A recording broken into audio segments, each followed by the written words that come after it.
some amazing parallels between Islam, the teachings of Islam, and the very earliest Christian movement in the first century. And I just want to share with you this book called The Jesus Dynasty by James D. Tabor, who is professor at the Department of Religious Studies at the University of North Carolina at Charlotte, USA. He has featured on the BBC and Channel 4 and the History Channel and the Discovery Channel, and he's a high-profile biblical archaeologist as well as a New Testament scholar. And he argues in this book that far from setting himself up as the chosen Messiah of a new world religion, Jesus saw himself as a descendant of the royal house of David and head of an apocalyptic movement aimed at establishing a ruling dynasty in Israel. This would be led by Jesus' own family, especially at the beginning his brother James, who did indeed become the head of the church in Jerusalem, appointed by the apostles. And they would lead the Jewish people in political, social and spiritual redemption. Now, this, of course, is quite different from the Christianity that we know today. And so he explores what happened, where Jesus' family were basically written out from the Bible. But in fact, historically, we can show that they played a really central role, particularly in the first 2 centuries, in the Jewish wing of the church, before it was obliterated by Paul's own understanding in the emerging Catholic Church in the 2nd, 3rd and 4th centuries. So I just wanted to share with you the conclusion, where he talks about the similarities between what he has uncovered and Islamic teaching. And what he says is quite remarkable. So Professor Tabor says on page 287, Muslims do not worship Jesus, who is known as Isa in Arabic, nor do they consider him divine, but they do believe that he was a prophet or messenger of God, and he is called the Messiah in the Quran. However, by affirming Jesus as Messiah, they are attesting to his messianic message, not his mission as a heavenly Christ.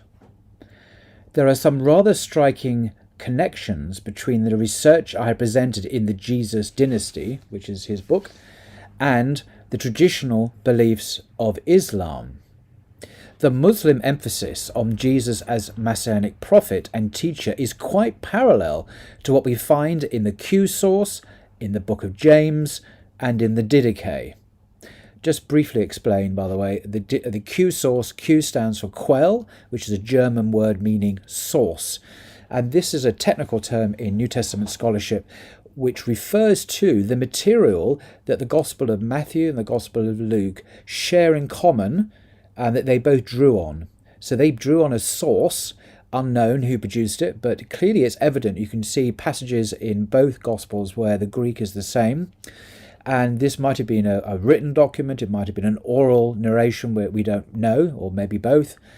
So Matthew, for example, uses Mark's Gospel as a source. He uses Q, this other source, plus his own material. Luke uses Mark as a source, plus Q, of course, plus his own unique material.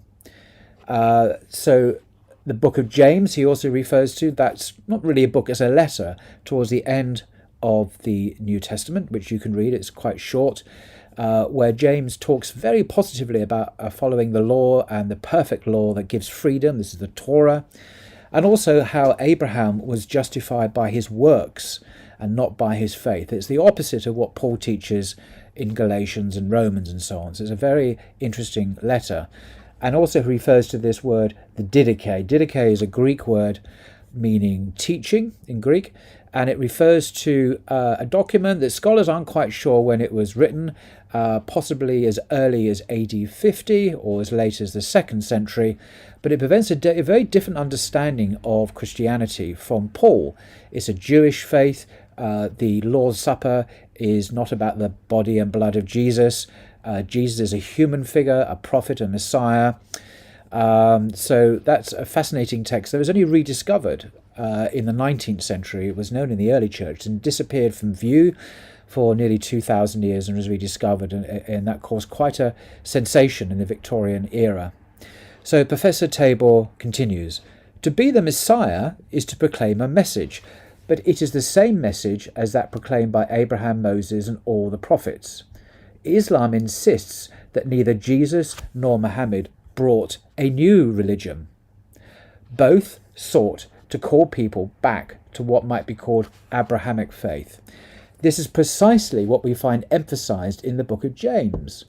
There's no new religion, Christianity, in the letter of James. It's old-time Judaism, although obviously Jesus is a prophet and a Messiah.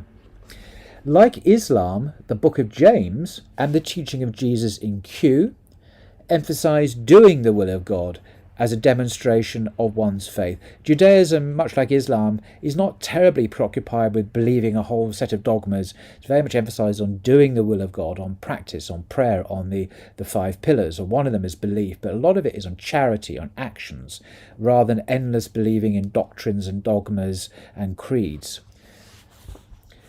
Also, he says, the dietary laws of Islam, as quoted in the Quran, echo the teaching of James in Acts chapter 15, almost word for word. Quote, abstain from swine flesh, blood, things offered to idols, and carrion. And that's compared with the Quran chapter 2, verse 172. Since Muslims reject all of the Pauline affirmations about Jesus, and thus the central claims of Orthodox Christianity, the gulf between Islam and Christianity on Jesus is a wide one. However, there is little about the view of Jesus presented in this book that conflicts with Islam's basic perception. Prophet Muhammad was in contact with Christian groups in Arabia, and there is evidence to suppose that the Christians he might have met might have been closer in their beliefs to the Ebionites than to the Western Church. Now, the Ebionites, this comes from a word in Hebrew meaning the poor, were a group of Jewish Christians whose beliefs are virtually identical to Islamic beliefs. Yes, they believed Jesus was the Messiah and a prophet, but no, he was not God or divine in any sense. Yes, he was born of the Virgin Mary. No, Jesus didn't abolish the law. The halakha, or the sharia, if you like, of Judaism is still to be followed. And these people, these Ebionites, as I say, were a Jewish group, a Jewish sect. They basically died out sometime later in the 2nd century, overwhelmed by the Gentile Christianity of the Catholic Church, of Paul's own understanding of salvation, which was quite different. So Professor Tabor says, if that be the case, then one of the most fascinating turns of history would be that the view of Jesus, represented by the Jesus Dynasty, has survived, ironically, in aspects of Islam or Islamic tradition as well. So again, this is a theme which I've come across again and again. In another book which I shared a few days ago, The Brother of Jesus and the Lost Teachings of Christianity by Professor Butts, he also makes that point.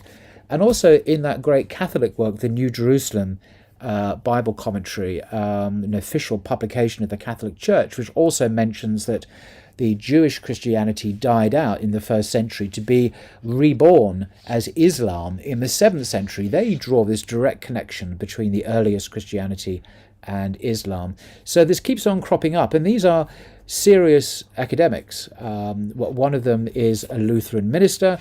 The Catholic publication obviously is Roman Catholic. This guy, I think, is probably more Unitarian in his outlook.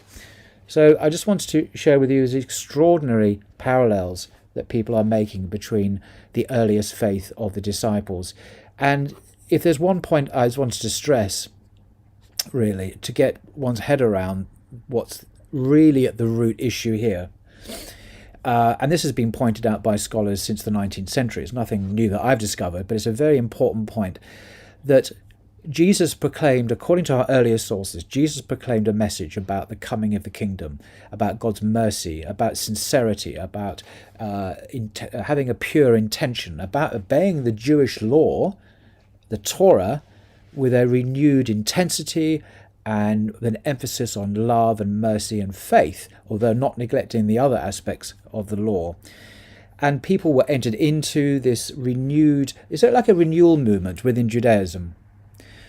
Contrast that with this gospel of Jesus, which according to our sources Jesus preached in Mark chapter 1. He refers to this message that Jesus preached, to the later message of Paul and his followers, which was a gospel about Jesus. They didn't proclaim the same message as Jesus. They proclaimed Jesus himself as the message, as the content, as a man who died and risen again from the dead and was now sitting at the right hand of God. And faith in him brings salvation, both in this life and in the life to come. And this is a very different religion, and I really do maintain that these are two different religions. The religion of Jesus, the gospel of Jesus, versus the religion about Jesus, the gospel about Jesus. They're two different gospels. And that is a striking finding of New Testament scholarship, and is probably the dominant view of most scholars since the 19th century.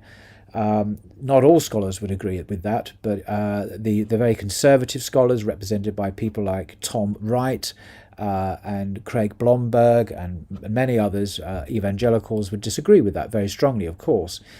But I think more objective historians do see a fundamental difference between those two. The proclaimer became the one proclaimed. Jesus preached the kingdom, and it was the church that came.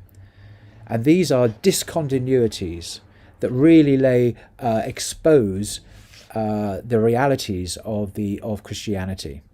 Now, this is all very controversial, of course, and most Christians are not aware of these things.